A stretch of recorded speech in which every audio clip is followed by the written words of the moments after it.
Hello hello hello hello, कैसे हो आप सब लोग। आई होप ऑडियो वीडियो सब क्लियर होगा। तो आज हम बात करने वाले हैं, हमारा नेक्स्ट जो टॉपिक है, नेक्स्ट जो हमारा आज का वीडियो का जो मुद्दा है वो होने वाला है जी हमारा, इसके ऊपर आपके सामने दिख रहा होगा, मोटिलिटी के ऊपर। ठीक है। तो इससे पहले बहुत सारी वीडियोज इस वन शॉट सीरीज में आ चुकी है। आई होप कि आप लोगों ने वो देख ली होगी, जो ये वन शॉट मैंने चलाई हुई है। तो इस वन शॉट सीरीज में हमारी नेक्स्ट वीडियो है वो है आपकी टाइप्स ऑफ मोटिलिटी, क्योंकि यहाँ से आता है क्वेश्चन भाई, और ये टॉपिक इसलिए इंपॉर्टेंट है, यहाँ से डायरेक्ट क्वेश्चन आता है। यहाँ से डायरेक्ट क्वेश्चन आता है, ऐसे पूछ लिया जाता है कि टम्बलिंग मोटिलिटी कौन से बैक्टीरिया में दिखती है, लैशिंग मोटिलिटी कौन से बैक्टीरिया में दिखती है, ठीक है, और स्वार्मिंग किस में दिखती है। ऐसे ऐसे इंपॉर्टेंट क्वेश्चन इस टॉपिक से आने की संभावना है। और हर मतलब अगर मोटिलिटी से क्वेश्चन आएगा तो एग्जामिनर ये बनाने की कोशिश करेगा कि एग्जाम्पल आपसे पूछे, लेकिन आपको एक डीप अंडरस्टैंडिंग होनी चाहिए और होनी ज़रूरी भी है। आपको पता लगे, अब आपको आपने रट तो लिया कि मोटिलिटी में टम्बलिंग मोटिलिटी किस में दिखती है, ठीक है, जैसे लिस्टीरिया में दिखती है टम्बलिंग मोटिलिटी। और जैसे आपकी विब्रियो कॉलरा में कौन सी मोटिलिटी दिखती है, विब्रियो कॉलरा में डार्टिंग मोटिलिटी दिखती है, जिसके लिए हम हैंगिंग ड्रॉप प्रिपरेशन बनाते हैं, लेकिन आपको पता नहीं है वो डार्टिंग मोटिलिटी का मतलब क्या है। तो वही सारी चीज़ें, वही सारी इन डेप्थ इसमें मैं इस वीडियो में डिस्कस आपसे करने वाला हूँ। इन डेप्थ ये वीडियो होने वाली है। इस वीडियो को चाहे आप, अगर आप कॉलेज में हो तो आप इस वीडियो को देख सकते हो, अगर आप किसी कॉम्पिटिटिव एग्जाम की प्रिपरेशन कर रहे हो तो आप देख सकते हो, आप कोई भी, ठीक है। ऐसा नहीं है कि स्पेसिफिकली एमएलटी के लिए है, ये हर एक के लिए। कोई भी अगर मोटिलिटी से रिलेटेड टॉपिक पर अगर आपको डीप अंडरस्टैंडिंग चाहिए, ठीक है, डीप अंडरस्टैंडिंग चाहिए, ठीक है, दिमाग के पत्ते खोलने वाली अंडरस्टैंडिंग चाहिए, तो आप सही जगह पे आए हो, सही वीडियो पे आए हो, ठीक है। फॉर ऑल दोज जो नए हो चैनल पे, let me introduce first myself Chetan, and I am the founder of Labtonic, जिस चैनल पर आप ये वीडियो देख रहे हो, ठीक है। तो यहाँ पर अगर आप वीडियो देख रहे हो तो प्लीज़ श्योर करना कि सब्सक्राइब करके जाना चैनल को। So without any further let's get started. जो आप देख रहे हो ये स्वार्मिंग देख रहे हो, ठीक है। ये ऐसी इंपॉर्टेंट इमेज भी मैंने लगाई है साथ साथ, ताकि आपको ये जो टॉपिक है आपको एज ए बर्डन ना नजर लगे, ठीक है। माइक्रोबायोलॉजी लोगों को क्या लगती है कि एज ए बर्डन सा समझ के कि हमें रटना पड़ रहा है। भाई माइक्रोबायोलॉजी रटने का सब्जेक्ट बिल्कुल भी नहीं है, ठीक है। ठीक है, मैं कहूँगा पूरी की पूरी मेडिकल साइंस रटने का सब्जेक्ट नहीं है। अगर आप समझ के पढ़ोगे तो आप ज़्यादा दिनों तक उसको रिटेन कर पाओगे। अब स्वार्मिंग का ही मतलब आपको पहले पता होना चाहिए, स्वार्मिंग का मतलब क्या होता है हिंदी में, तभी आपको वो पता लगेगा ना। हम जस्ट रटने लग जाते हैं कि बस स्वार्मिंग मोटिलिटी दिखती है प्रोटीयस में, बस इतना याद कर लो। तो ऐसे नहीं है। इस वीडियो, जो ये वीडियो है, जो ये टॉपिक है टाइप्स ऑफ मोटिलिटी, इस पर मैं 3 से 4 वीडियो बनाने वाला हूँ। कोशिश करेंगे 3 वीडियो में इस वीडियो को ख़त्म करने की, क्योंकि टॉपिक बहुत बड़ा है, ठीक है। तो बहुत सारी स्लाइडें इसमें आपकी रहने वाली है। तो चलिए शुरू करते हैं, ठीक है। हमारा पहला अपना स्लाइड है हमारी, यहाँ पर टाइप्स ऑफ मोटिलिटी हम डिस्कस करते हैं। और टाइप्स ऑफ मोटिलिटी की पहली क्लास में आप लोगों का बहुत बहुत स्वागत है।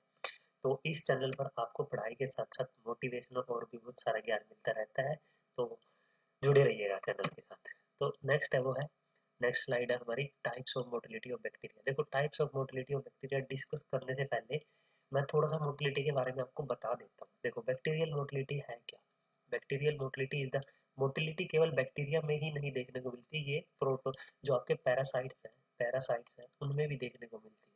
पैरासाइट्स में भी देखने को मिलती है, उनमें पता है आपको, जो जिनमें फ्लैजिला होता है, ठीक है। तो उनमें इमोटिलिटी देखने को मिलती है। फ्लैजिला क्या है, मोटिलिटी प्रोवाइड करने का एक साधन ही तो है एक तरह से। तो bacterial motility is the ability of bacteria to self propel यानी खुद से प्रोपेल करना, खुद से चलना, ठीक है, using mechanism like rotating flagella for swimming, ठीक है, फ्लैजिला को रोटेट करके स्विमिंग करना, स्वार्मिंग करना, अपेंडेजेज लाइक पिलाई, पिलाई की हेल्प से ट्वीचिंग मूवमेंट होती है, ठीक है। ग्लाइडिंग, ग्लाइडिंग आपको पता होगा, जो पैराग्लाइडिंग आपने सुना होगा, ठीक है, पैराग्लाइडिंग करते हैं ना लोग, ऐसे पैराग्लाइडिंग करते हैं।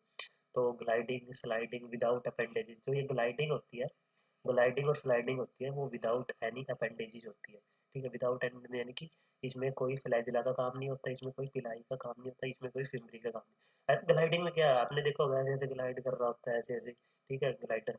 तो ग्लाइडिंग मोटिलिटी भी देखने को मिलती है लिक्विड मीडिया में, ठीक है, enabling them to find nutrients. अब ऐसा नहीं है कि मोटिलिटी का मेन पर्पज यही होता है कि एक जगह से दूसरी जगह जाना। ये तो होता ही है, इसके अलावा क्या होता है, जैसे न्यूट्रिएंट्स की तरफ जाना, कहीं पे ज़्यादा न्यूट्रिएंट्स दिख रहे हैं तो बैक्टीरिया उसकी तरफ क्या होगा, बैक्टीरिया उसकी तरफ क्या होगा, अट्रैक्ट होगा, कीमोटैक्सिस मूवमेंट होगी, कीमोटैक्सिस मूवमेंट होगी।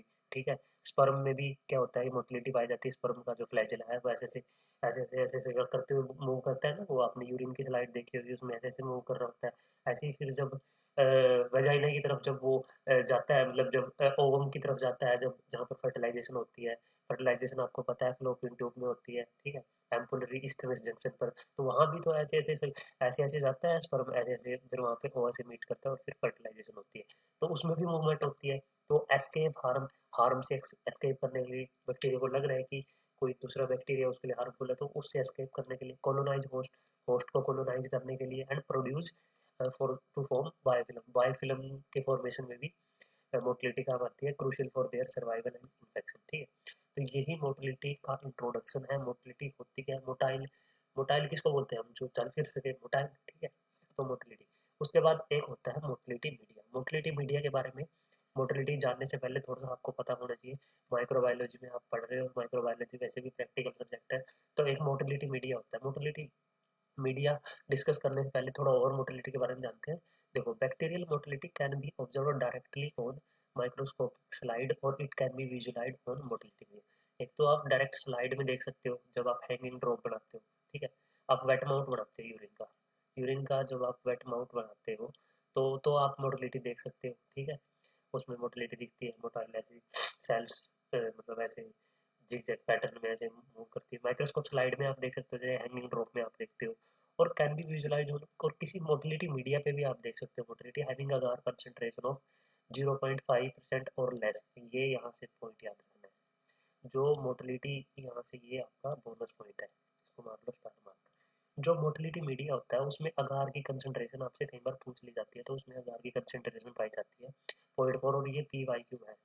जो बड़े बड़े इंस्टीट्यूट है, एम्स है, ठीक है, एम्स है, PGI है, जिपमर है, इसमें ऐसे क्वेश्चन बनने की बहुत ज़्यादा संभावना रहती है, क्योंकि वो आपसे डीप अंडरस्टैंडिंग के क्वेश्चन ज़्यादा पूछते हैं, ठीक है, ना कि रटने वाले। Use of semi solid media to observe और detect motility by reported by, ये यहाँ पर साइंटिस्ट के नाम दिए हुए, इन्होंने सबसे पहले सेमी सॉलिड मीडिया की हेल्प से मोटिलिटी को, बैक्टीरियल मोटिलिटी को रिपोर्ट किया था, तो इनका नाम याद रखना, टिट्जरैन सेडवोल्जर। ठीक है, उसके बाद मोटिलिटी जो टेस्ट मीडियम होता है वो एक्चुअली में एक मॉडिफिकेशन होता है।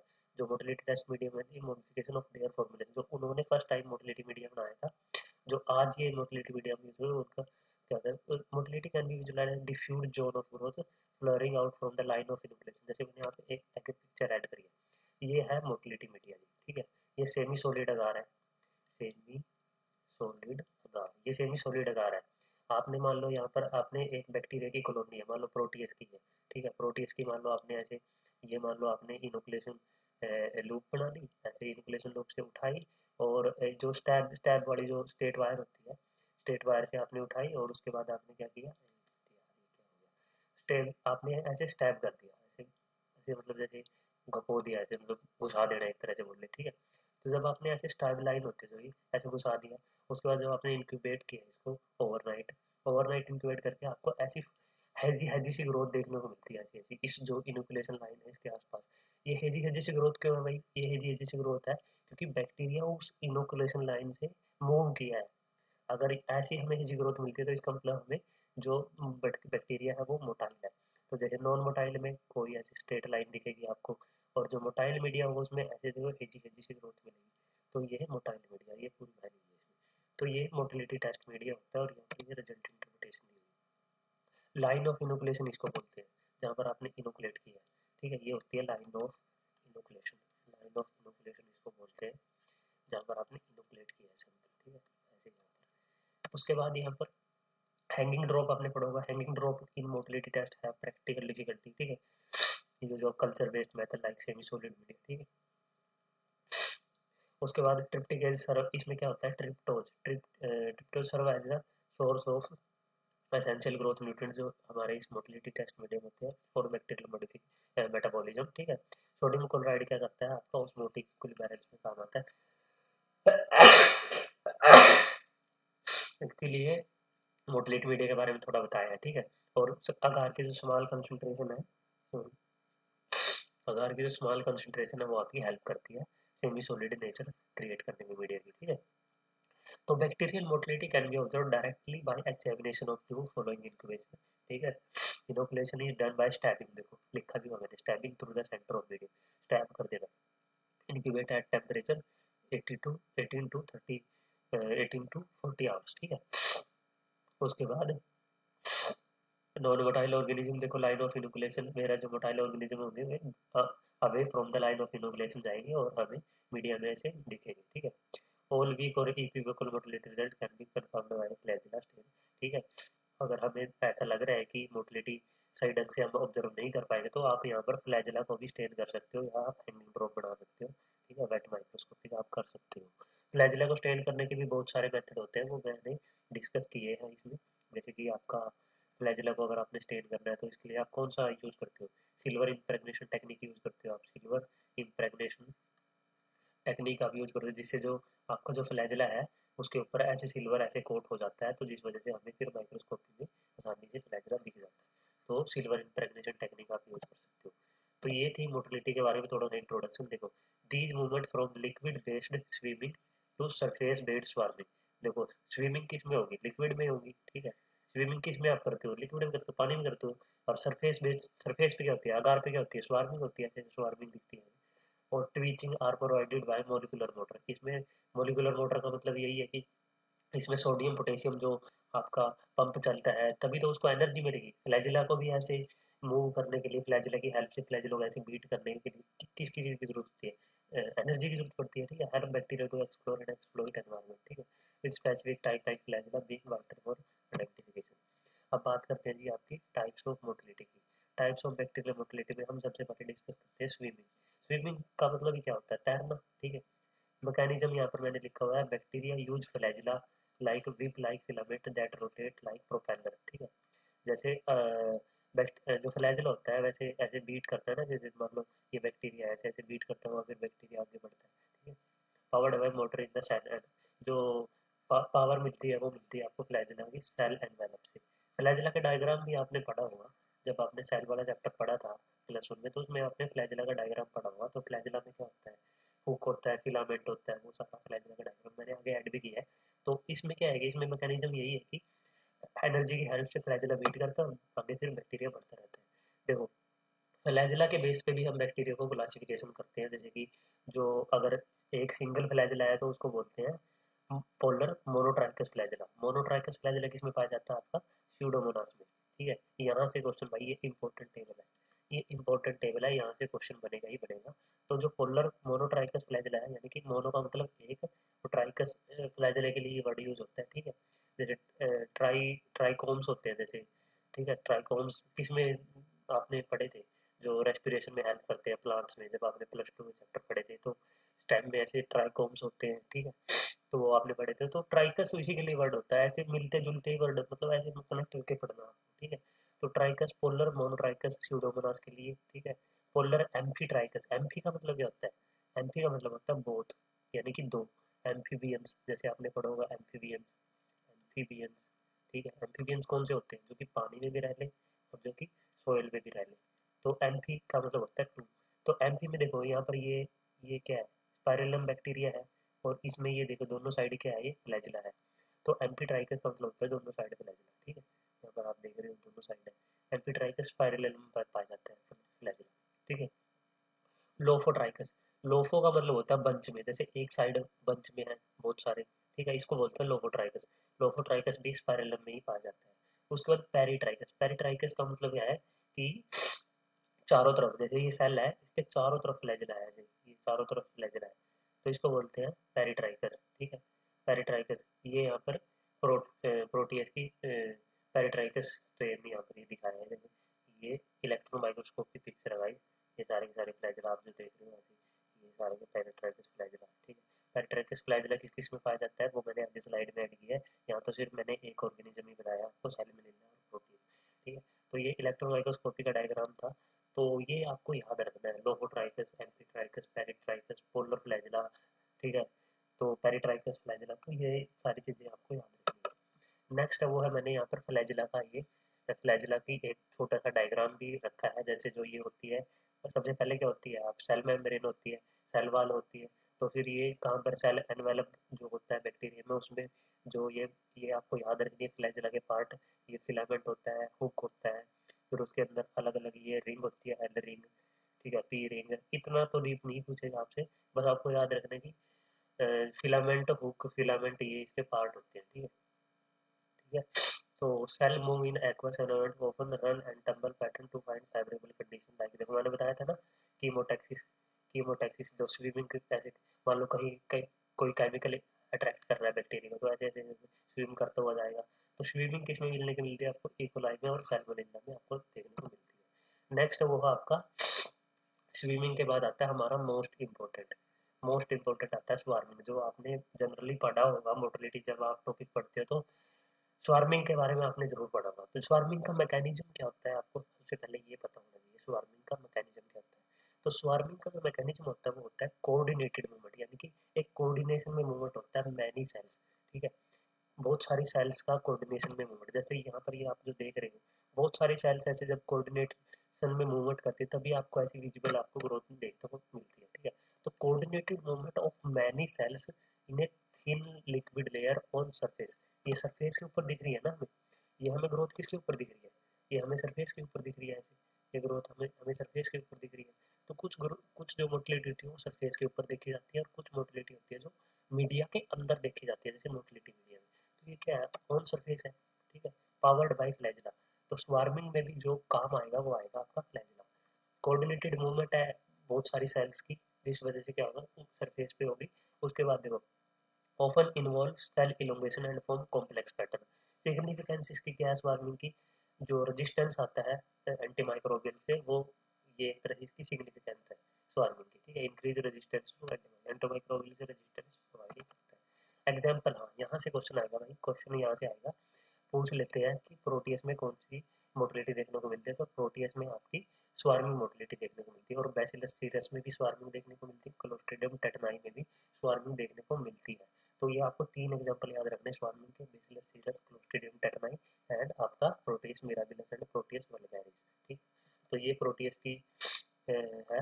नेक्स्ट है वो आपका, देखो अब स्वार्मिंग प्रोटीएस दिखाता है, यूरिन में तो बहुत सारे बैक्टीरिया होते हैं, मान लो क्लैड पे आपने लगाया, ठीक है, क्लैड क्लैड बनाया ही इसलिए गया है, जो क्लैड मीडिया है वो बनाया ही इसलिए गया है ताकि वो प्रोटीयस की स्वार्मिंग को इनहिबिट कर सके, ठीक है। क्लैड में जो इलेक्ट्रोलाइट की डेफिशिएंसी होती है, आगे आगे अगली वाली स्लाइड में मैंने ऐड किया है, जो क्लैड की फुल फॉर्म होती है आपने पता होगा, क्लैड की full form cystine lactose electrolyte deficient agar, ठीक है। तो क्लैड में जो इलेक्ट्रोलाइट की डेफिशिएंसी होती है उसका मेन पर्पज ये होता है कि वो स्वार्मिंग ऑफ प्रोटीयस को इनहिबिट कर देता है। जैसे ways of inhibiting the swarming of Proteus, ऐसे कौन से तरीके हैं जिससे हम प्रोटीयस की स्वार्मिंग को रोक सकते हैं? तो to inhibit the Proteus swarming increase, एक तो हम कर सकते हैं कि जो अगार की कंसंट्रेशन है उसको बढ़ा दो, ठीक है। मोस्टली आप क्या करते हो, जैसे 6% तक अगर आप अगार की कंसंट्रेशन बढ़ा जाते हो तो स्वार्मिंग रुक जाती है आपकी प्रोटीयस की, ठीक है।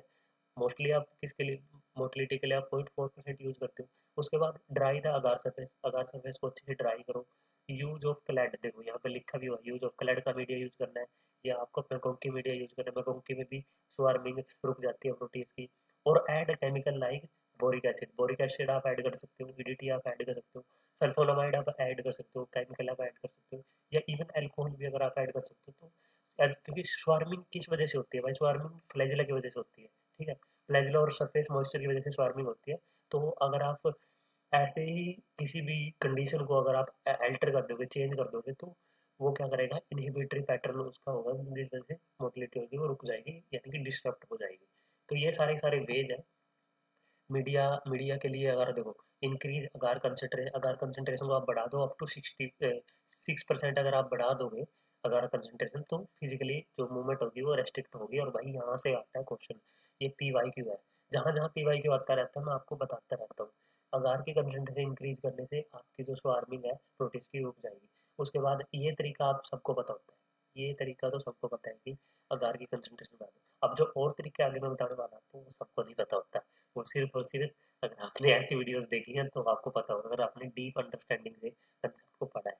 तो ड्राई अगर सरफेस को अगर कर दोगे तो प्रोटीयस, क्योंकि प्रोटीयस क्या करता है, प्रोटीयस लव्स द मॉइस्चर, अगर मॉइस्चर ही नहीं होगा तो प्रोटीयस कैसे स्वार्म करेगा, ठीक है। तो अगार सरफेस को आप ड्राई कर दो before inoculation. Use of selective media like आपका कलैड में क्या होता है, सिस्टीन लैक्टोज इलेक्ट्रोलाइट डेफिशिएंट अगार होता है। ये स्पेसिफिकली डिजाइन इसलिए करी जाती है क्योंकि यूरिन में प्रोटीज मिलता है, ठीक है, तो सप्रेस कर देता है प्रोटीज की स्वार्मिंग को। और मैकोंकी में कौन सा जो कंपोनेंट है वो जो स्वार्म करता है वो करता है बाइल साल्ट, ठीक है। बाइल साल्ट क्या करता है, स्वार्मिंग को क्या करता है, इनिबिट करता है। यहाँ से भी क्वेश्चन पूछा जाता है भाई, इंपोर्टेंट मार्क कर लो।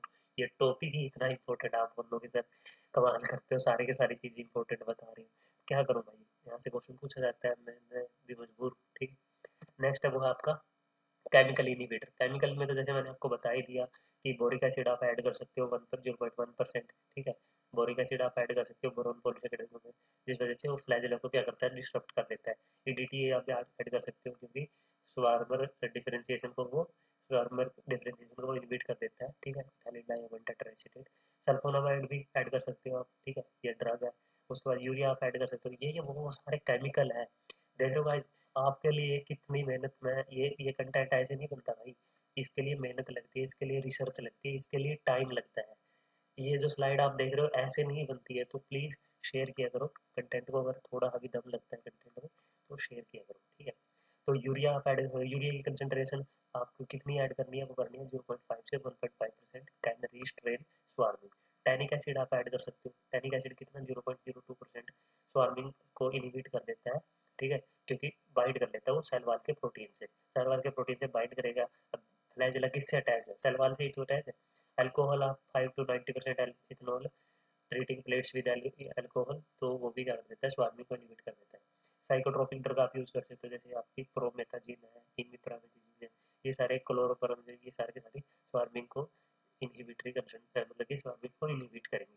तो ये सारे सारे केमिकल थे जो कि आप ऐड कर सकते हो मीडिया में स्वार्मिंग को इनहिबिट करने के लिए, या आप सेलेक्टिव मीडिया यूज कर सकते हो जैसे कि कलैड हो गया, मैकोंकी हो गया। अब ये तो डिस्कस कर लिया मैंने स्वार्मिंग, ठीक है, ये मैंने स्वार्मिंग को क्या कर लिया आपका, डिस्कस कर लिया। देखते हैं कितनी लंबी वीडियो हुई है, अगर लंबी वीडियो होगी तो फिर हम इसको नेक्स्ट वीडियो में कवर कर लेंगे। तो वीडियो काफ़ी लंबी जा चुकी है, तो मैं यही उम्मीद करता हूँ कि यहीं तक क्लास कर लेते हैं। आगे फिर क्या करेंगे, आगे किसी और वीडियो में, नेक्स्ट ट्वीचिंग मूवमेंट से किसी और वीडियो में हम डिस्कस करना अपना कर देंगे। आज के लिए सिर्फ इतना ही रखते हैं, ठीक है, छोटी वीडियो रखते हैं, कोई ज़्यादा वीडियो नहीं रखेंगे आपके लिए, ठीक है।